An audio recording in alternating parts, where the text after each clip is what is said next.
G'day and welcome back to Minecraft SMP with Sparsy. Last time we were here, we finished the pathways for the village and we did the landscaping as well as finishing the Fletcher's house, which is over here. I've been playing in this area for quite a while, so I thought I'd take a break from it. I'm going to move into the nether, over to my nether base, where I've been doing some redstone work and planning to build a blaze farm and hopefully in the future a better gold farm than the one I presently have. Probably a good idea if I show you why I need a new gold farm.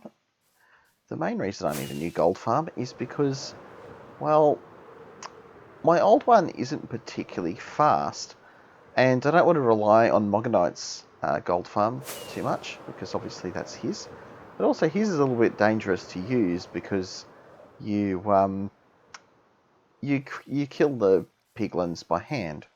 Now this is your standard overworld nether portal farm, and you can see that it's not terribly fast at all.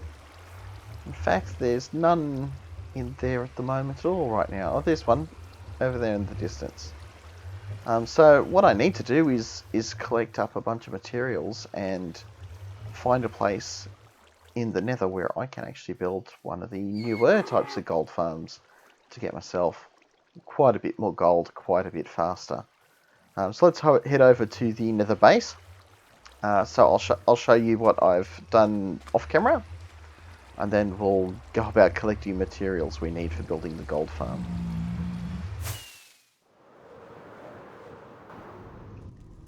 One material that I was using a lot of when building the roofs for the villager houses was both crimson and warped wood. Now, that would actually prove to be, probably less annoying than this ghast. Did he break anything? I don't think so, luckily. Anyhow, the warped and crimson wood turned out to be quite annoying to harvest, primarily because the leaves don't decay, so you have to get up there with a hoe and knock them all down. So I decided to try and build myself a little redstone contraption that would help accelerate harvesting of the logs. I decided to build it where I was originally manually farming the wood, but I found that ghast kept attacking me, so I built this basalt curtain around where the machine is to help shield it from ghast blasts. Okay, so in here is the machine. You still get the leaves that don't decay, but it's a pretty simple machine. We've got this clock here that you turn on with this lever, and over here we have two dispensers. Now this dispenser here is to make sure that this block stays as a Nillium block. I believe it also may sometimes make it spawn mushrooms or blocks up there. And this one over here is to make the mushrooms here appear or to turn them into trees. After we've got a tree growing there, this redstone line here triggers this tower of pistons and pushes the row of logs across one. So all I have to do is stand here and break everything that's not a tree. I did intend to eventually build some redstone to fire that piston every now and then, so this could actually be an entirely automated process. There we go, we got a tree just now. Okay, let's turn that off. So the only downside is there's a load of these warped, well, these are actually just standard nether wart blocks, but there's a load of those blocks that appear with each tree, and they don't decay when you take the wood away. So every now and then it's a good idea to get up there and harvest them and get rid of them. The other problem that they can cause is if they turn up here, they can actually cut off this redstone. A simple way to avoid that being a problem would be to put some blocks there to prevent them from turning up there.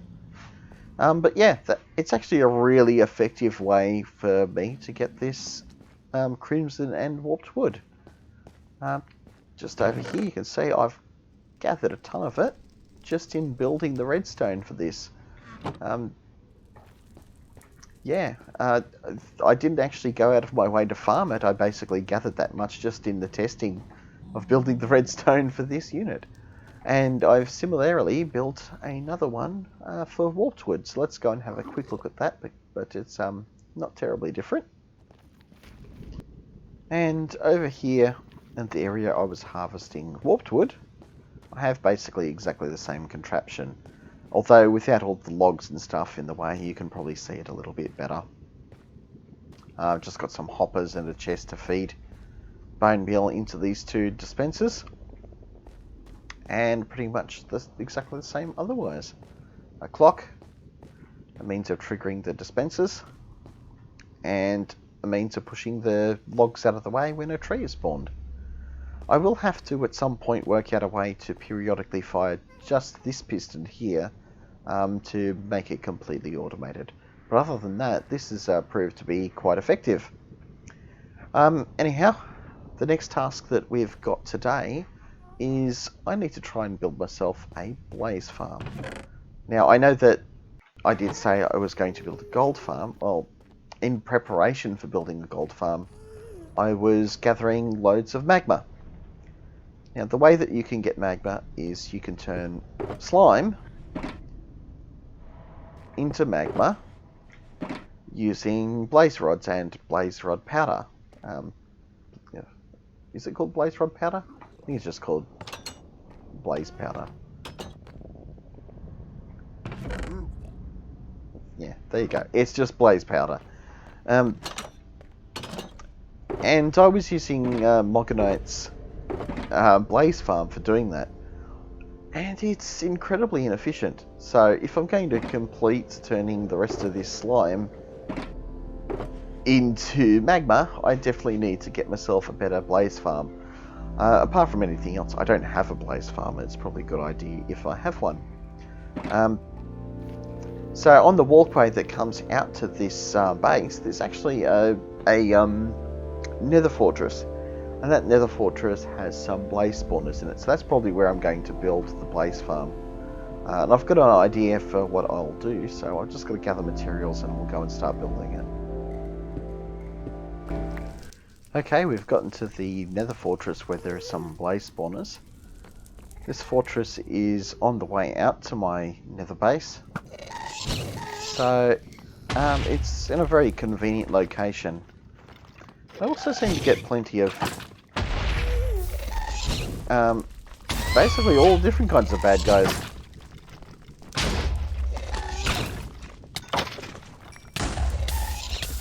Oh, this could be very bad.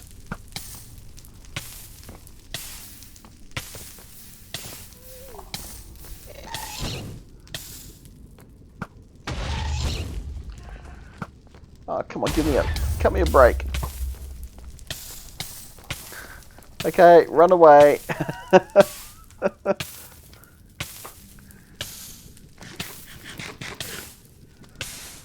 This is probably going to be harder than it sounds. Okay, if I can manage to keep the ghast at bay, I have found the blaze spawner. It looks like Mog has already been here and placed down a bunch of end rods. So we might replace those. Ow, what was that?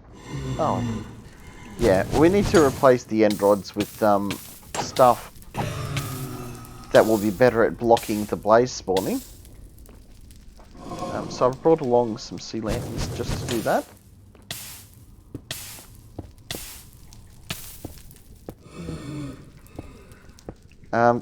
So I'll let you know when I've managed to either defeat these blazes or prevent them from spawning.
Okay, I've been busy at the spawner building a structure around it. Let's go take a quick look inside. So I've built this stone structure to surround it and protect it. Also to protect me. And we go inside. We've got the spawner up there encased in sea lanterns. That's to prevent spawning. And here we've got a very basic small funnel that we're going to populate with lava. And the lava is going to push the blazes down this hole. And then all we have to do is create an area down there to kill them, which shouldn't be too hard. So before we set this area up for the blazes to actually spawn and let them go free, we better build the area where we're going to kill them. Okay everyone, we're just about ready to place the lava, remove the sea lanterns and set the spawner in motion. We've just got to basically get everything ready for the lava. So what I'm going to do is I have to build like some temporary blocks here. This is to make sure the lava spreads out around everywhere.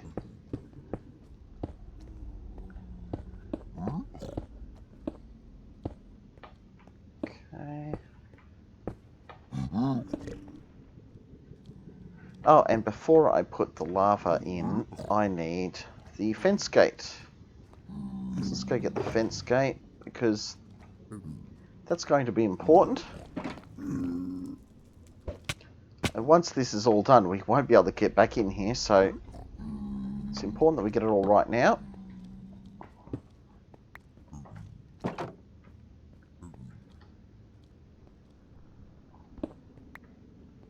Alright. We're pretty much ready to deploy the lava, so let's do that now. So put one there. One there. One there.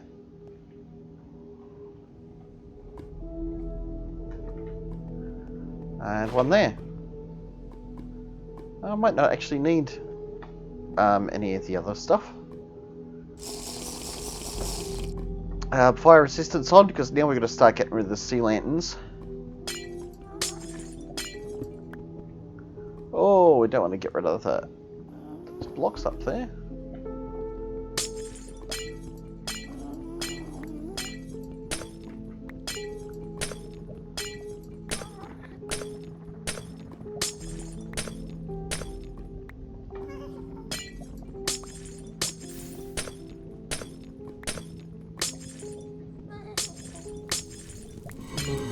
We are going to lose a bunch of these sea lanterns, unfortunately.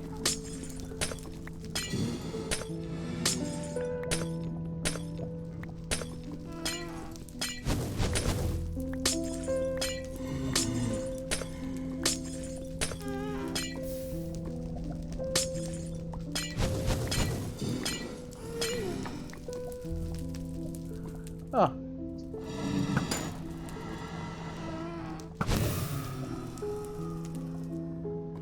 I wondered where the spawning was happening. But it's a good sign that one spawned. Oh gee, we don't want holes up there. Gotta be careful with these really good picks.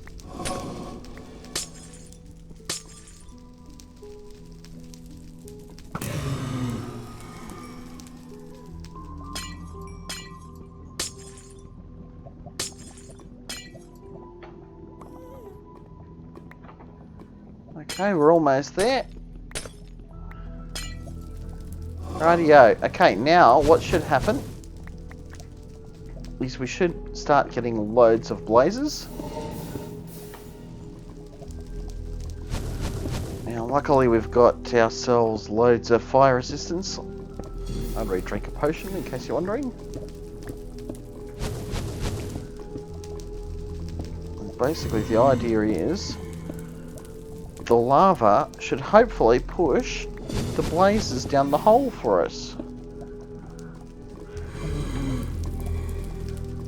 And that seems, yep, that looks like it should be right. Now we can go down there ourselves, Get out of the way.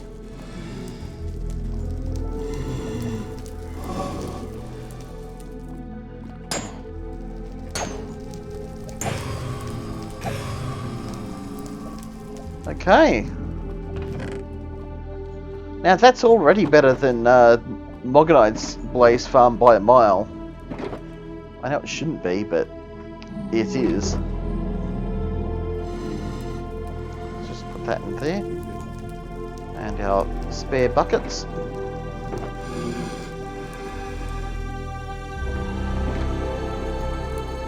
we going to have to kill him off?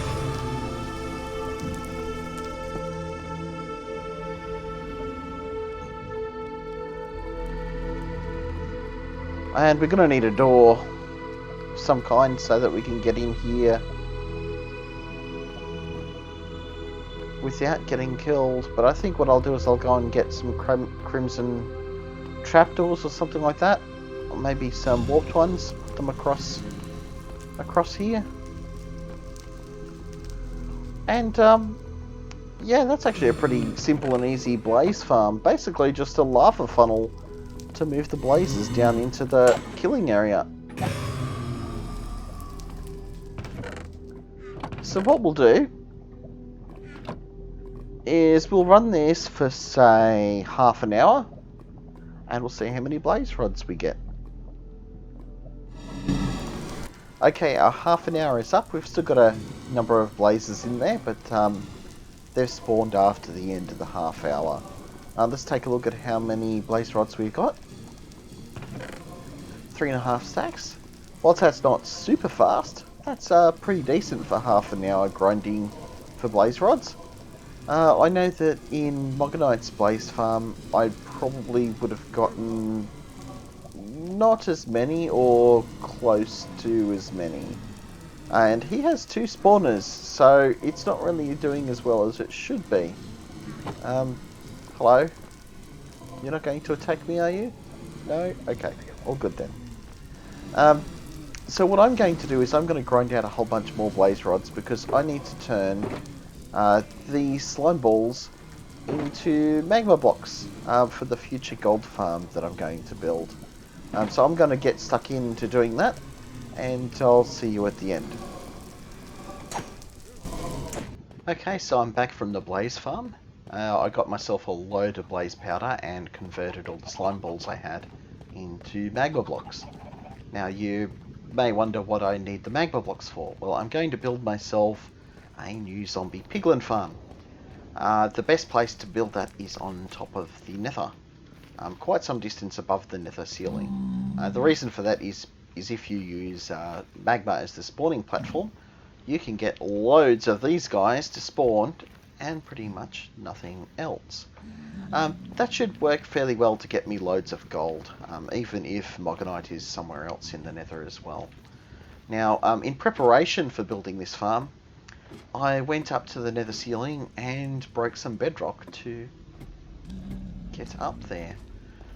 It took me a little bit of effort to get up here and break the bedrock. The bedrock breaking was probably the hardest part. But I also have a path back to a sort of random spot in the overworld if I need it. So it was sort of a case of I didn't really need to break the bedrock, but it was a good idea to make it easier to get access to my nether base. So what we're going to do here is we'll build a tower way up high in the nether sky, and we'll put platforms made out of magma, and there'll be a drop chute down to where the piglins will die, the zombie piglins, and then we're just going to build a little storage system.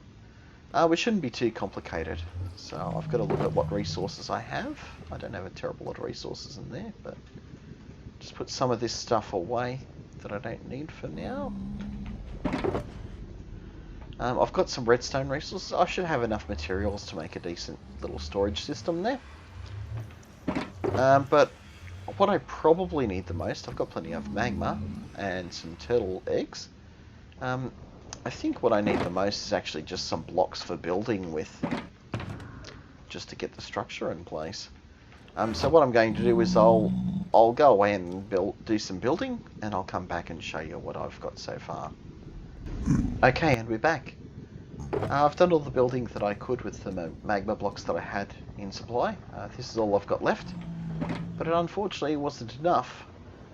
I've got roughly 5 platforms, I think, and I want 9 or 10 more, because I want a total of 14 platforms, because that's how many turtle eggs I collected. So 1 platform per turtle egg.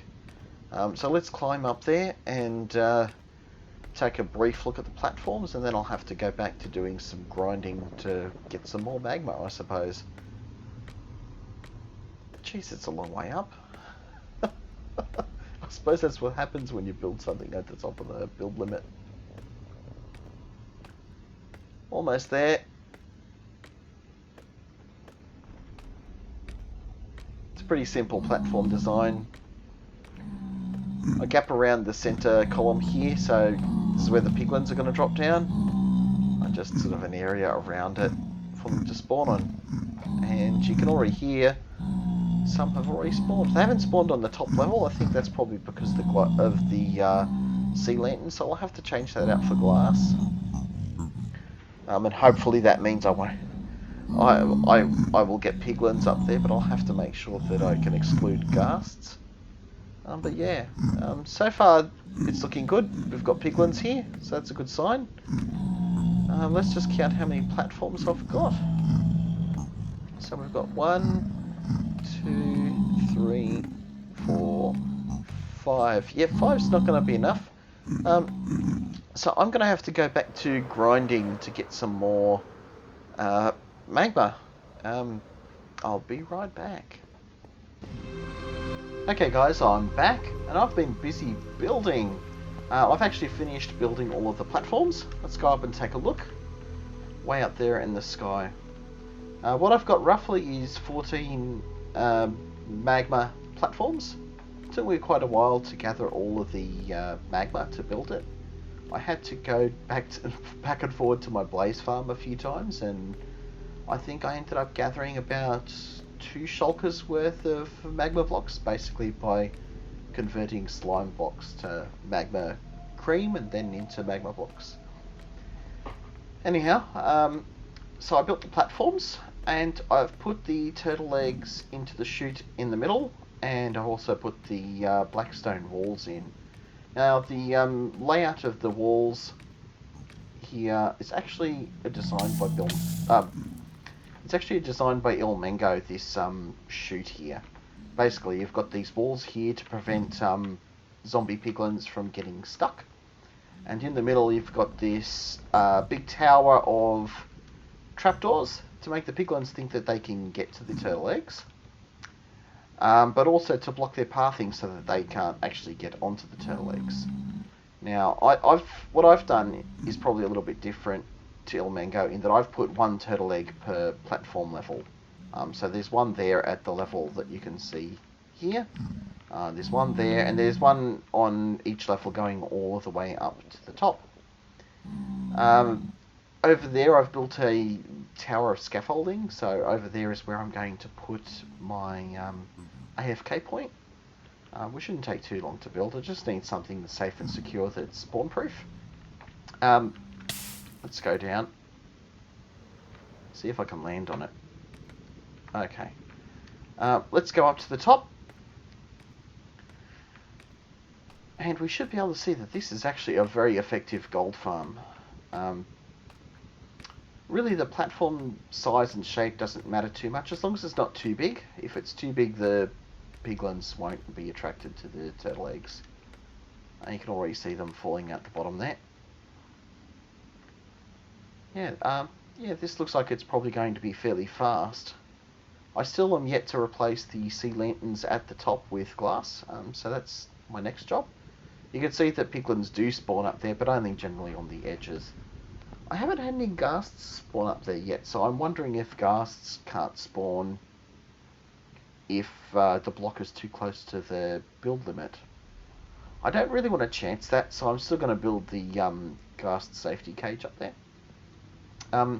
Anyhow, we've not really been here all that long. Maybe Mogonites in the nether as well, because there doesn't seem to be very many piglins falling down. There certainly probably should be. Oh yeah, there's a few going down. Let's go and see how many drops we've accumulated just in this short time. I died a few times in building the platform so far. And I did see one piglin appear to land on this scaffolding and survive, which I thought was a bit weird. I'm not sure how that's happened, or if perhaps it spawned on the scaffolding, which would be a bit of a worry, because I didn't think that they could, but maybe they can. But, you know, just one guy on his own is not too big a problem. So how much did we get? We got almost a stack. And for that really, really short time that we were up there, that's pretty dang good. So my next task now is I need to build myself a storage system, basically just for the nuggets, because I'm not killing the piglins. So what I'm going to do is that I'll build maybe 3 or 4, maybe 5 double chests high storage system, and then basically have the rest spat out into a disintegrator to get rid of the rotten flesh, because I don't really have much use for that much rotten flesh.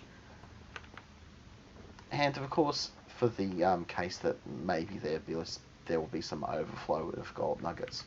Anyhow, I'm going to go and get started on making the sorting system, and we'll be back when that's done. Hi again, guys. I've made myself a fairly simple storage system, so let's take a quick look. Over here's the splat pad where the piglins should go splat. Hoppers collect the goods. Goes through an item sorter just to pick out the gold nuggets. The gold nuggets get stored in this silo here, and everything else gets spit out by this dropper into what will eventually be a lava pool over here. Now, I'm also thinking about, say, changing up this splat pad to make it so that there's a storage buffer chest or something there, but at this point, we'll just leave it as it is. At the bottom here of the silo, I've put myself a couple of droppers here that you can automatically turn on with this quick clock here. Basically, the idea is you'll be able to stand here crafting gold ingots out of the nuggets as they're spat out to you. Anyhow, what I'd like to do now is actually give the farm a quick test. So let's pull all of the nuggets out. And what I'm going to do is I'm going to climb to the top of this tower over here, and we're going to let all of the piglins basically fall on it for about half an hour, I'd say. And after that, we'll see what kind of results we got. We'll see you when I get back. Okay, we're back, and it's been roughly half an hour. Let's go down and see how many piglins and how much gold we got. I'll try not to go splat. I went splat down here earlier today. That wasn't good. So, that seems to be good that there wasn't anything sitting on top of the hoppers. That's a good sign. Let's take a look. So I'd say we've probably got enough to make two stacks of golden ingots and maybe a little bit more. And over here we've got a pile of the rotten flesh. So yeah, I think that was pretty good for half an hour. Let's get our crafting table and go about crafting these into ingots. So what I'm going to do, just put our crafting table here, put this on. Basically I can just keep crafting them into ingots.